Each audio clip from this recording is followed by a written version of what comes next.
জয় মা লক্ষ্মী নমস্কাৰ বন্ধুসকল পুনৰ এটা গুৰুত্বপূৰ্ণ ভিডিঅ'লৈ স্বাগতম জনাইছোঁ। এই ভিডিঅ'টোৰ জৰিয়তে বহুখিনি কথা আপোনালোকে জানিব পাৰিব, কিয়নো আমাৰ জীৱনত এই কথাখিনি বহুত বেছি প্ৰভাৱ পেলায়। গতিকে এই কথাখিনিৰ প্ৰতি আপোনালোকে গুৰুত্ব দি শুনিবলৈ চেষ্টা কৰিব আৰু ভিডিঅ'টো প্ৰথমৰ পৰা শেষলৈকে চাই থাকিব। নিজৰ ঘৰখনৰ সুখ সমৃদ্ধিৰ কাৰণে, নিজৰ মংগলৰ কাৰণে সদায় যদি আপোনালোকৰ ঘৰখনৰ সুখ সমৃদ্ধিৰ বিচাৰে, সদায় যদি আপোনালোকৰ ঘৰখনত সদায় উন্নতিৰ বিচাৰে, নিশ্চয়কৈ আপোনালোকে এই ভিডিঅ'টো প্ৰথমৰ পৰা শেষলৈকে চাই থাকিব। আমাৰ এই চেনেলটো যদি একেবাৰে নতুন হয় চেনেলটো ছাবস্ক্ৰাইব কৰি দিব আৰু লগতে লাইক এটা কমেণ্ট এটা কৰিবলৈ নাপাহৰিব আৰু কমেণ্ট বক্সত অনুগ্ৰহ কৰি জয় মা লক্ষ্মী লিখিব। পলম নকৰি মহিলাসকলে ৰাতি শোৱাৰ আগতে প্ৰথম কথাটো হৈছে নিজৰ হাত ভৰি ধুব লাগে আৰু কিছু সময় প্ৰিয় অৰ্থাৎ আপোনালোকৰ নিজৰ প্ৰিয় দেৱতাক, যি দেৱতাক আপোনালোকে ধ্যান কৰে, যি ভগৱানক আপোনালোকে ধ্যান কৰে, তাৰপিছত আপোনালোকে ধ্যান কৰি তাৰপিছতে শুব লাগে। এগৰাকী মহিলাই ৰাতি শোৱাৰ আগতে পৰাপক্ষত যদি আপোনালোকে পাৰে ঘৰৰ মূল প্ৰৱেশদ্বাৰত আপোনালোকৰ কিনাৰতে হওক সৰিয়হৰ তেলৰ যদি এটা চাকি জ্বলায়, এটা ভাল প্ৰতিফলন দেখিব। ইয়াৰ ফলত আপোনালোকৰ ঘৰত সুখ আৰু সমৃদ্ধিৰ বৃদ্ধি পায় বুলি বিশ্বাস কৰা হয় আৰু মা লক্ষ্মীৰ আশীৰ্বাদ আপোনালোকৰ ঘৰখনৰ ওপৰত সদায় থাকে। বাস্তুশাস্ত্ৰ মতে এগৰাকী মহিলাই ৰাতি শোৱাৰ আগতে ঘৰতে কৰ্পূৰ জ্বলায়, তাৰপিছত গোটেই ঘৰখনত আপোনালোকে এপাক ঘূৰাই দিব লাগে। নিশ্চয়কৈ এটা ভাল প্ৰতিফলন আপোনালোকে দেখিবলৈ সক্ষম হ'ব বুলি কৈছে। ইয়াৰ ফলত আপোনালোকৰ সকলো ঋণাত্মক শক্তি আঁতৰ হয় বুলি বিশ্বাস কৰা হয়। কৰ্পূৰ জ্বলোৱাৰ পিছত বন্ধুসকল শোৱাৰ কথাটো আপোনালোকে দেখুৱাব নিজৰ বেডৰুমত। ইয়াৰ ফলত বৈবাহিক জীৱন আপোনালোকৰ সুখী হয় আৰু স্বামী স্ত্ৰীৰ মাজত যি প্ৰেম বৃদ্ধি পায় বুলি বিশ্বাস কৰা হয় বন্ধুসকল। আৰু ৰাতি শোৱাৰ আগতে ঘৰৰ সকলো লাইট বন্ধ নকৰিব, বিশেষকৈ ঘৰৰ দক্ষিণ পশ্চিম কোণত আন্ধাৰ ৰাখিব নালাগে। আন্ধাৰ কৰি ভুলতো আপোনালোকে নাৰাখিব। যদি আপুনি বেছি পোহৰত শুব নোৱাৰে তেন্তে এটা চুকত আপোনালোকে চাকি বন্তি এগছি আপোনালোকে জ্বলাই ৰাখিব। আনকি ইয়াৰ দ্বাৰা বা সৰু আপোনালোকৰ বাল্বো পায় আজিকালি, সেই বাল্ব এটাও আপোনালোকে স্থাপন কৰিব পাৰে। এই ঠাইৰ আন্ধাৰৰ বাবে পূৰ্বপুৰুষৰ খং উঠিব পাৰে বা আপোনালোকৰ ঘৰখনত নিগেটিভ প্ৰভাৱ পৰিব পাৰে। গতিকে কিছু অকণমান হ'লেও আপোনালোকে পোহৰ ব্যৱস্থা কৰিব। এটা ভাল প্ৰতিফলন আপোনালোকে নিশ্চয়কৈ দেখিবলৈ। ৰাতি শুবলৈ যোৱাৰ আগতে বিশেষকৈ আপোনালোকে এটা ধ্যান ৰাখিব, আপোনালোকৰ পূজা কক্ষত অৰ্থাৎ আপোনালোকে য'ত পূজা কৰে ভগৱানৰ চাকি বন্তি জ্বলাই আপোনালোকে সেই ঠাইকণত আপোনালোকে চাই আপোনালোকে ভগৱানক ধ্যান কৰিব লাগে আৰু মনৰ ইচ্ছাবোৰ ক'ব লাগে বুলি বিশ্বাস কৰা হয়। আৰু পূজা কক্ষত প্ৰণাম কৰাৰ পিছতে আপোনালোকে শুব লাগে। বন্ধুসকল ৰাতিপুৱা সাৰ পোৱাৰ পিছত এনে কিছুমান কাম কৰা উচিত নহয়। যদি আপুনি এইবোৰ আপোনালোকৰ যত্ন লোৱা নাই তেন্তে আপোনালোকৰ দিনটো ভাল নহয়। বাস্তুশাস্ত্ৰৰ মতে কিছুমান কথাৰ বিশেষ যত্ন ল'ব লাগে। যেতিয়া আপুনি ৰাতিপুৱা সোনকালে সাৰ পায় আপোনালোকৰ নতুন দিনটো আৰম্ভ কৰে, তেতিয়া নতুন দিনটোৱে আপোনাৰ বাবে শুভ ফল কঢ়িয়াই আনিব লাগে।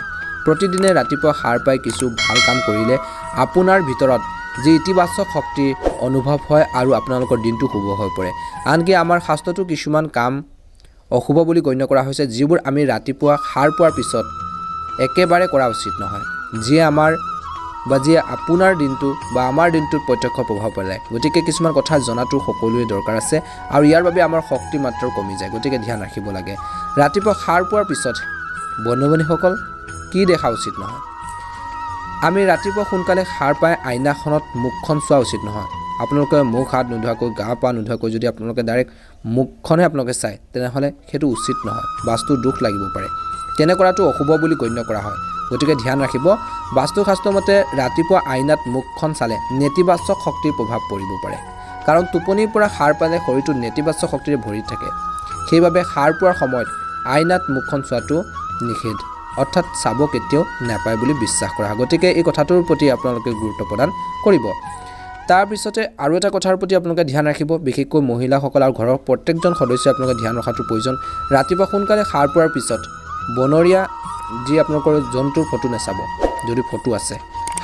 অৰ্থাৎ বাস্তুশাস্ত্ৰ মতে এনে কৰিলে দিনটো যিকোনো সময়তে বিবাদৰ সৃষ্টি হ'ব পাৰে। গতিকে ভুলতেও এই কাম কৰিব নালাগে। আৰু এটা কথাৰ প্ৰতি আপোনালোকে ধ্যান ৰাখিব, ৰাতিপুৱা সোনকালে সাৰ পোৱাৰ পিছত আমাৰ ছাঁলৈ আপোনালোকে চোৱা উচিত নহয়। তেনে কৰিলে আপোনালোকৰ দিনটো ভাল নহয় বুলি বিশ্বাস কৰা হয়। বাস্তুশাস্ত্ৰত বিশ্বাস কৰা হয় যে ৰাতিপুৱা আপোনালোকৰ ছাঁ দেখিলে দিনটো বিৰুদ্ধে অজ্ঞাত ভয় আৰু উত্তেজনাৰ অৱস্থাৰ সৃষ্টি হয়। গতিকে ৰাতিপুৱা সাৰ পোৱাৰ পিছত এই ভুল কেতিয়াও কৰিব নালাগে বুলি বিশ্বাস কৰা হয়। গতিকে ধ্যান ৰাখিব। এতিয়া ৰাতিপুৱা সোনকালে উঠি কি কৰিব লাগে, প্ৰথমতে এই কথাটোৰ প্ৰতি আপোনালোকে ধ্যান ৰাখিব, সকলোৱে জনাটো দৰকাৰ। আমি সকলোৱে ৰাতিপুৱা সাৰ পাই আমাৰ যি হাত দুখন আছে হাতৰ তলুৱালৈ চাব লাগে। হাত দুখন আপোনালোকে নিজৰ যিখন তলুৱা আছে সেই তলুৱালৈ আপোনালোকে চাব লাগে বিশ্বাস কৰা হয় যে আমাৰ হাতৰ তলুৱাত দেৱতাৰ বাস কৰে ৰাতিপুৱা তালৈ চালে হাতখনৰ তলুৱালৈ চালে আপুনি সেই দেৱ-দেৱীৰ আশীৰ্বাদ পায় বুলি বিশ্বাস কৰা হয় আৰু প্ৰণাম কৰিব সদায় আনহাতে ৰাতিপুৱা উঠি পেলাই কাৰো ওপৰত খং ৰাগ নকৰিব ধীৰে স্থিৰে কথা বতৰা নম্ৰতা আনিবলৈ চেষ্টা কৰিব খং ৰাগে কিছুমান ক্ষেত্ৰত দিনটো আপোনালোকৰ বেয়া কৰি তুলিব পাৰে গতিকে ৰাতিপুৱা উঠি কাৰো ওপৰত খং নকৰিব ক্ৰোধ ভাৱ থাকিলেও কিছুমান ক্ষেত্ৰত আপোনালোকৰ ধৈৰ্য ধৰি কামখিনি কৰিবলৈ চেষ্টা কৰিব নিশ্চয়কৈ এটা ভাল প্ৰতিফলন দেখিবলৈ সক্ষম হ'ব মা লক্ষ্মীৰ আশীৰ্বাদ আপোনালোকৰ ঘৰখনত থাকিব কিছুমান নিয়ম আমি সকলোৱে মানি চলিব লাগে ঘৰখনৰ সুখ সমৃদ্ধিৰ কাৰণে বিশেষকৈ আপোনালোকে সূৰ্যাস্তৰ পাছত কেতিয়াও কাকো আপোনালোকে আপোনালোকৰ ঘৰৰ নিমখ হওক চেনি হওক বা যিকোনো বস্তু কেতিয়াও আপোনালোকে দিবলৈ নালাগে সূৰ্যাস্তৰ আগতে আপোনালোকে দিব সূৰ্যাস্তৰ পাছত এইখিনি বস্তু দিব নালাগে টকা পইচাৰ দিয়াৰ হওক বা অন্যান্য বজাৰ আদি কৰোঁতে বেলেগ কথা কিন্তু আপোনালোকে কাৰোবাক ধাৰলৈ দিয়া বা কোনোবা বিচাৰি আছে ঘৰত কিবা নিমখ হওক বা অন্যান্য কিবা বস্তু বিচাৰিলেও আপোনালোকে চাউল হওক সেইখিনি আপোনালোকে কেতিয়াও দিব নালাগে গতিকে ধ্যান ৰাখিব এই কথাটোৰ প্ৰতি আপোনালোকে গুৰুত্ব প্ৰদান কৰিব ঘৰখনৰ সুখ সমৃদ্ধিৰ কাৰণে নিজৰ মংগলৰ কাৰণে আপোনালোকে প্ৰায়বোৰ ঘৰত দেখিব পাব কেতিয়াবা সন্ধিয়া সময়খিনিত কিছুমান বস্তু দান নকৰে বা নিদিয়ে গতিকে ধ্যান ৰাখিব আপোনালোকক সেইখিনিৰ পৰা আপোনালোকে ধ্যান ৰাখিবলৈ সেই কথাখিনিৰ প্ৰতি আপোনালোকে গুৰুত্ব প্ৰদান কৰিব নিশ্চয়কৈ আপোনালোকৰ মা লক্ষ্মীৰ ঘৰত প্ৰৱেশ কৰিব মা লক্ষ্মীৰ আশীৰ্বাদ আপোনালোকে লাভ কৰিব মা লক্ষ্মীৰ কৃপাত আপোনালোকৰ ধন সম্পত্তিৰ বৃদ্ধি পাব আৰু যিখিনি নীতি নিয়ম আপোনালোকে পালন কৰিব লাগে সেইখিনি ক্ষেত্ৰত ধ্যান ৰাখিব সূৰ্যাস্তৰ পিছত আপোনালোকে ঝাৰু দিব নালাগে এই কথাটোৰ প্ৰতি আপোনালোকে ধ্যান ৰাখিব ঝাৰু আপোনালোকে কেতিয়াও নিদিব সূৰ্যাস্তৰ পাছত আপোনালোকে এইখিনি কাম নকৰিব গতিকে ধ্যান ৰাখিব এটা ভাল প্ৰতিফলন দেখিবলৈ সক্ষম হ'ব ঘৰখনৰ উন্নতিৰ কাৰণে ঘৰখনৰ মংগলৰ কাৰণে মা লক্ষ্মীৰ কৃপাদৃষ্টি লাভ কৰিবৰ কাৰণে এইখিনি কৰিবলৈ একেবাৰে নাপাহৰিব আৰু